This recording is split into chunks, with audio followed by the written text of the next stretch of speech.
Assalamualaikum warahmatullahi wabarakatuh. Perkenalkan, nama saya Fidora Utami, NIM 18053141.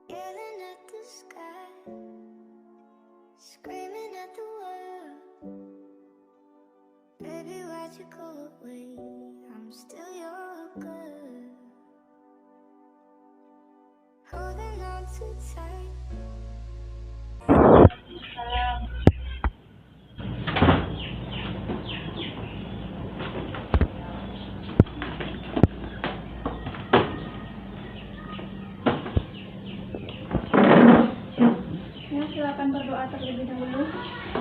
Baiklah, sebelum belajar, mari kita berdoa. Berdoa mulai.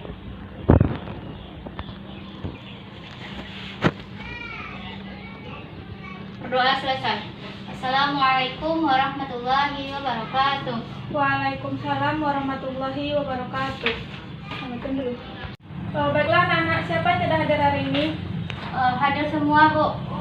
Oke, Kak. Silakan buka LKS-nya. Hari ini kita akan belajar tentang indeks harga dan inflasi. Baiklah, siapa yang tahu apa itu indeks harga? Ya, silakan Vidya. Indeks harga adalah salah satu hal penting dalam kegiatan ekonomi nasional. Indeks harga dapat digunakan untuk beberapa hal. Misalnya, sebagai indikator pengukuran kegiatan perekonomian secara general, sebagai gambaran tentang tren dalam perdagangan, juga sebagai rujukan bagi pedagang untuk menentukan harga barang dagangannya sekaligus penentuan jumlah barang. Dalam kegiatan nasional, indeks harga dapat digunakan untuk beberapa hal, misalnya sebagai indikator pengukuran, sebagai gambaran tentang tren dalam perdagangan untuk menentukan harga barang, sekaligus menentukan jumlah barang. Nah, beberapa indeks harga juga lebih spesifik sesuai jenisnya, misalnya indeks harga petani dapat sangat berguna untuk memberikan gambaran kemakmuran petani sehingga pemerintah dapat mengambil kebijakan dengan tepat. Di sini ada macam-macam indeks harga. Yang pertama, indeks harga konsumen. Ini menunjukkan perubahan-perubahan pada harga barang di eceran pasaran yang dikonsumsi oleh konsumen dalam jangka waktu tertentu. IHK ini akan menunjukkan perbandingan dengan barang atau jasa yang dibeli konsumen. Barang atau jasa yang dihitung ialah barang atau jasa yang dianggap lebih mewakili kegiatan belanja konsumen. Yang kedua ada IHP. IHP adalah perbandingan atau perubahan harga barang atau jasa yang dibeli oleh produsen. Apa yang membedakan IHP dari IHK? IHP akan melakukan perhitungan tingkatan dan barang yang dimaksud pada awal distribusi. Sementara itu, IHK melakukan perhitungan yang sama pada tingkatan harga eceran. Yang ketiga ada indeks harga petani. Indeks harga petani ini berfokus pada harga yang harus dibayar dan diterima oleh petani. Karena hal itu, kebijakan pemerintah yang berkaitan dengan sektor pertanian pasti sangat terasa bagi rakyat. Indeks harga yang harus dibayar oleh petani merupakan angka yang menunjukkan sejumlah harga agar petani dapat melakukan proses produksi pertaniannya. Selanjutnya, cara menghitung indeks harga. Yang pertama ada metode agregatif, sederhana, tidak tertimbang. Di sini rumusnya IA sama dengan sigma PN per sigma O kali 100%. Baiklah, materi selanjutnya yaitu inflasi.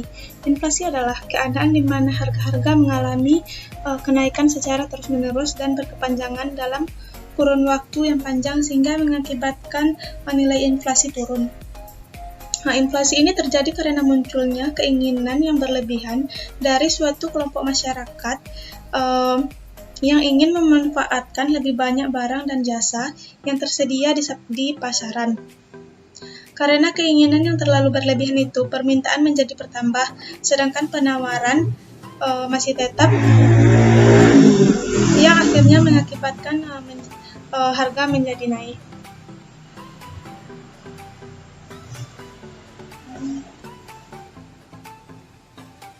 Penyebab inflasi dibagi menjadi dua, inflasi karena kenaikan permintaan dan inflasi karena kenaikan biaya produksi.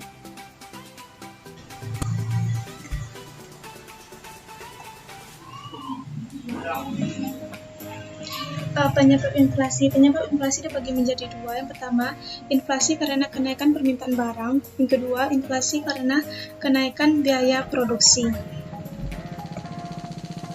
Selanjutnya, jenis-jenis inflasi. Yang pertama, berdasarkan tingkat keparahannya. Yang kedua, inflasi ringan di bawah 10%.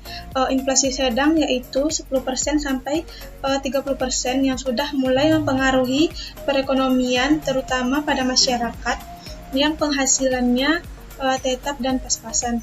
Inflasi berat yaitu 30% hingga 100% yang mengacukan perekonomian, yaitu inflasi di atas 100% yang mengacukan semua perekonomian dan menyebabkan ekonomi yang menelan masyarakat. Yang terakhir yaitu berdasarkan sumbernya.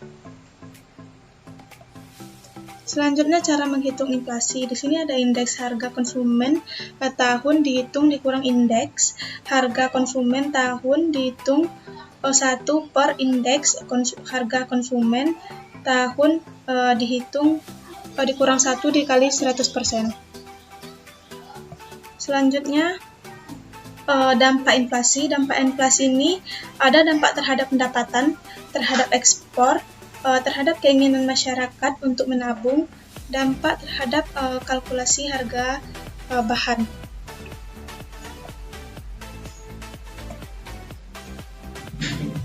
Sekian, terima kasih. Baiklah anak-anak, apakah ada yang ingin ditanyakan tentang indeks harga dan inflasi? Tidak, Pak. Baiklah anak-anak, sekian pertemuan kita pada hari ini. Jika ada waktu kita lanjutkan minggu depan. Baik, Bu. Sekarang siap-siap untuk pulang. Bersiap semuanya. Sebelum kita pulang, mari kita berdoa. Berdoa mulai.